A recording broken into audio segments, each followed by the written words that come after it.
Hi everybody, thank you for joining us on Your Essential Nature. My name is Shawn Aceto. This is my co-host Kimberly, Testa. We're here today to entertain and educate.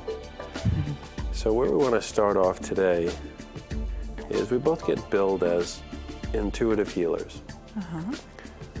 And as much as we don't like labels, we don't like the word healer, it's what we have to use. So for those people out there that are actually interested in what that is and what you do, can you share some of that, some of your perspective on what constitutes an intuitive healer? What it is that you actually do?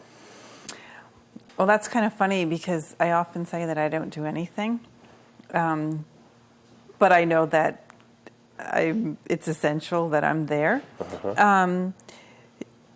So for me, what happened was I have training. I do have training, even though I was told that I didn't need it. I didn't trust in myself when I first started out in all of this. And I've always been a bit of a rebel, and I don't like labels. And I did not feel comfortable working within modalities because for me it felt limited.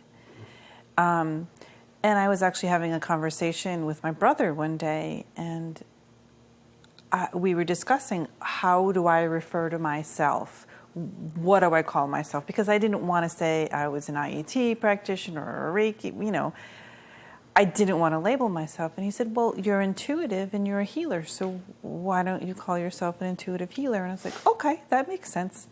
Easy. And there's a lot more out there now that are calling themselves that. But what does that mean? So for me, that means that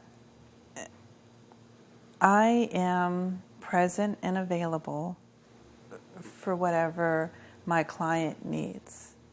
So I don't go into sessions with people with an agenda.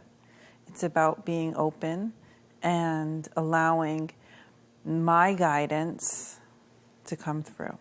So I work with a team. I have what I refer to as my team, my guides, but it's also my own intuition. So I receive So what do you telepathic mean by guides? Because we can talk the same language, but for everyone out there that might not know. And I almost don't even like to use that term either, because people want to know, well, who are your guides? And I'm like, well, I see them more as a collective. I mean, I see there's a lot of beings that I work with, but I don't have individual relationships with them because it fluctuates, it changes. There are different entities, but it's a oneness, it's a group, it's a collective that I work with. And so whatever energies or healing or clearing is needed for when I'm working with a particular client, that's what's going to come forward and come through me. And they help me, they show me pictures and have me ask my clients questions to get my clients to come up with the answers. Instead of me saying, oh, this, and this, and this, and this is what's going on with you, I like my clients to be really involved and for them to have those aha moments. To participate in it. I heard something interesting that is a goosebumper for a lot of people, okay? So what if all these people are out there, they're always looking for guides, right? Because they don't trust in the self. And we're going to talk about trust because that's everything circles back to self-trust. But they're always looking for guides. It's Saint Germain, it's Michael, it's Raphael, it's something that they can identify with, but you can never really know. It's really a guess. But what if these guides you're looking for are you in 300 years? Or they're you now, or they're you in the past, because that's something that had happened to me one day. I get a lot of information when I'm driving or in the shower. And I was driving one day and I just was sort of thinking about my group. And I heard, well, a lot of your group, your team, your guides are you. They're just other aspects of yourself. And I was like, oh, I hadn't thought of it that way, but it made sense to me. And so I feel like I'm connecting with other parts of myself. Your higher, your more expansive self. Right. If the soul is more than just what's in this meat suit that we're in, it's expansive and it's got history, it's got a future. And there's so much richness to it, so many different layers that why wouldn't it be? Many. And what it made me think of was, when you're watching a movie, and some people do it with sports, but there's active audience participation and yelling directions at this character on the screen. Mm-hmm. So what if that's us in our future, looking at us saying, go left, do this, do that, do that, do that, and ultimately you end up hearing it. So the guidance that I got around it was, it's all you. Mm-hmm. And what that requires is your own trust. Absolutely, of yourself, your guidance, your internal compass. So the question is then, if that's the case, if you have everything you need, why do you need to go all the way out there to come back in here? I think a lot of it is about that. It's just a process of self-discovery, and people don't believe it. So they need to go outside of themselves so that they can be brought back in and to realize that it was already there. And I had that. In the beginning of this, I was led by someone to use crystals for protection and to call on certain angels and things. And eventually I realized I don't need any of that. But for me, I didn't have trust, and I had to go through my own process to realize that I already did have the tools. It was very experiential. And I think that's a huge part of what we do, is to not just take everything someone says as the truth, because we need to experience it. We need to feel it within our bodies. Right. So the experience is the real teacher, but the self-trust becomes the guidance. And that comes through experience. Mm-hmm. So that, it becomes a circular argument, and you say, well, if I could trust myself, if I trust my higher self, and you hear voices in your head, frequently they're your own, sometimes they're not, but if you trust that and you have that and you can identify your higher self, you don't need any modalities. Right. You don't need any practice, you don't need any rituals. The flip side of calling on the angels, which I've never identified with that. I've never identified with the idea of protection and me neither. Crystals and grids and all that stuff. The flip side of that is that without that, you're vulnerable. So you need something else other than you. So it's very codependent. Right. And some of it, I'm sure, is marketing. And Eric Pearl does a real nice exposition on that in his dialogue about being in his practice. He was a chiropractor. And he started doing healings on people. And at one point he goes into this whole dialogue about how he's stepping on Jesus and then this Jesus, but that you got to have both of them. You can't just have the one Jesus, and you got this angel and this angel and this, and you got a room full of people that prevents you from actually doing the work. Right. So again, if you're trusting in the self, you don't need to subscribe to all the trinkets. Yeah, and and I'm just going to throw in a little thing there about that. And I've experienced reconnective healing, and I think it's wonderful. And I've also received the reconnection, okay? So it's a 2-day process. You pay $333, right? And I was told repeatedly by a family member who's intuitive and by myself that I didn't need to be reconnected because I was already connected. Yeah. However, I decided that I wanted to experience this. I really wanted to know what it was. I didn't need it. No. But I did it just to prove to myself either way. We are all connected. And it is a matter of trust and belief and knowing ourselves.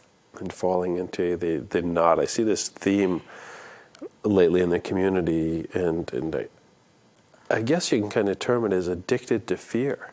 Oh, yeah. You see it all over the place. People they're afraid of GMOs. They're afraid of fracking. They're afraid of, they get excited because they have something else to be afraid of. someplace to put all their energy, their anxiety into something else. So I know for me as a practitioner, that's one of the things I work with a lot on people, is addressing their fears, their irrational fears. How do you address that? Well, what do I do? In a session, I would go to the root, to where the fear began, and work from there and clearing the energy from there. Most of the time it's in childhood. It's really where we pick everything up. Yeah. But there's so many layers to everything as well. There's so many different perspectives. And that's another trap that people fall into in this, thinking that they've cleared everything. Or I've fixed everything with my mother. I'm done. Great now. I got an A+. And they'll be fine for a little while, and then they'll get triggered by their mother and be all upset and mad at themselves. Like, I thought I fixed that. I thought I was all done. And no, you fixed what you fixed, whatever, you cleared that, but there's always a different perspective. So, maybe we fixed it from this angle, and now we're coming up and we're fixing this. Right. It's just another layer. We just continue to go through. And I don't believe that we're ever really done while we're here, because it's part of our experience is to do this, to live in these bodies, in this limitation, and to work our way through the limitation and to realize essentially who we are as limitless I would beings. agree. So the way that you live and experience your life, it, to me, determines what you get next. So I don't believe in hell and fear and, and the devil and all that stuff. I think, if your idea of hell is you have to be on the receiving end of the seeds you sowed in this life, then it makes you think twice. But as far as the fire, and I think that's a bunch of hocus pocus. But I think the idea is that our experience, our learning, our trials in this life teach us things. In the theme that comes up, it is unexpected education. And it's our job to take every opportunity to learn more, to further more, not bypass what comes up. No different than driving. You're coming down the road, you got a detour. Okay, so you get a detour. You can be mad and say it should be this way. Or you can say, okay, I must have to go this way because there's something I need to learn. Maybe it's a shortcut. Maybe it's someone you got to run into. Maybe it's an opportunity for you. And the more you delve into that, the more, I don't want to say quickly, but you tend to evolve a lot more because those opportunities are there for you to learn. And the other thing that ties in and dovetails really nicely with that I deal with a lot, and I know you deal with, is people come in and they say, well, it should be this way. I didn't expect that. But what is it to expect? To expect is to presume you know the outcome of a situation. Right. How could you possibly know that? When you take that away, everything just is, and you're participating in it. You're going through the discourse, and you're learning just like in school again. But how many people try to avoid that? Oh, God. Try to get around it. Well, we're all avoiding. And that's where we come out of alignment with who we are. And that's where a lot of anxiety comes from. Especially for me, I discovered all the years of anxiety was about avoiding. I wasn't listening to or honoring my intuition. And I still avoid things. And I know it. Yeah. And sometimes I continue to avoid until it's time. And I go, oh, I can't avoid that anymore. Let's face it. Yep. You know, time to go. It's what we do. But I also believe in divine timing as well. I really things happen exactly when they're supposed to. I also believe that we are always on path, because a lot of people say, "Oh, I'm off path. I'm off." How do you know? I don't buy into that. I think we are always exactly where we're supposed to be, and we go on detours, and the detours are learning experiences for us if we're paying attention. See, that whole thing, that idea of being on path, off path, right. You're saying that presuming a position of omniscience. Well, I know where I'm supposed to be. My guide told me where I'm supposed to be. My shaman, my teacher, someone else told me, well, you should. They're shooting all over you. And basically, there's things that happen, and you can take the opportunity, or you can try to go around them and do what you think you should, or what your friends think, or your peer group, or society, your family, whatever your network is. But when you honor what's presented to you, you move through it much more quickly, and you don't have that anxiety. Yeah.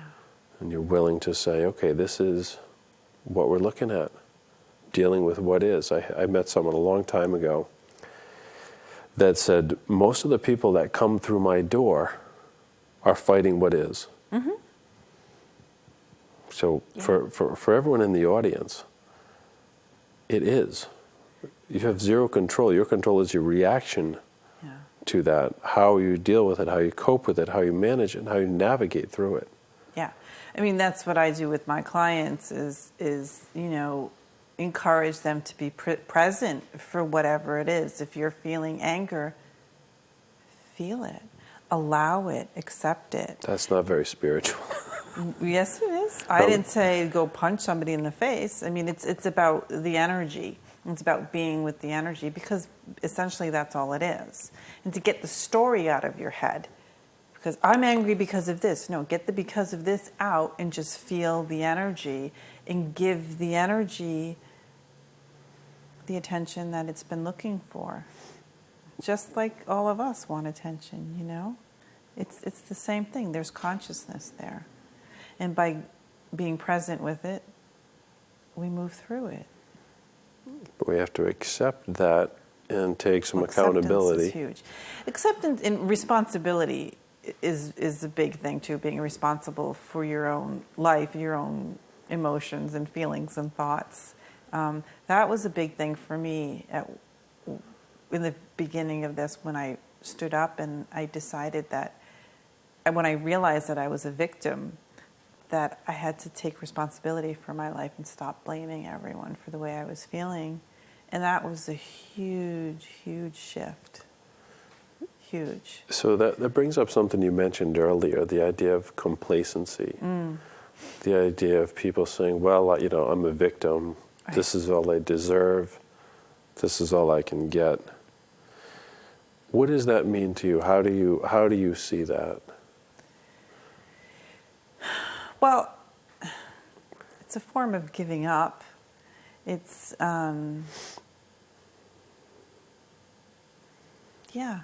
it's not being authentic with who you are.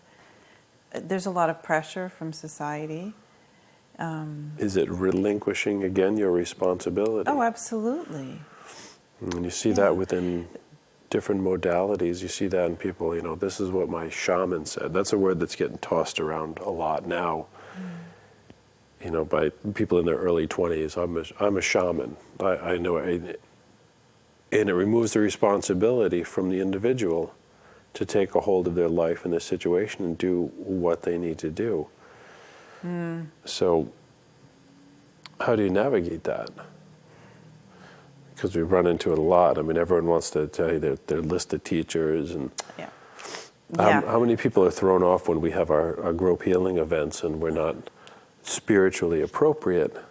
I don't know. I mean, a lot of people like it. I find that's why people tell me they come to me or to us, because we're not playing spiritual gurus. We're being authentic, but we're helping them. I get weirded out sometimes because I have clients who, not that they follow me, but in a way, and they're like, you're my healer, you're the only one. But I want to encourage people to see, let's have an open relationship, see other people, because I can't give you everything. No, you want them to discover the truth. Yeah. But the flip side of that you see a lot is people jump into this and they go to everybody. And they try to integrate everything everyone tells them into a cohesive structure of what I should do. Right. And they're not listening to their own voice. Highly destructive. Yeah. So I almost suggest that people stick with one practitioner, maybe two, then they don't have to fight all that discord.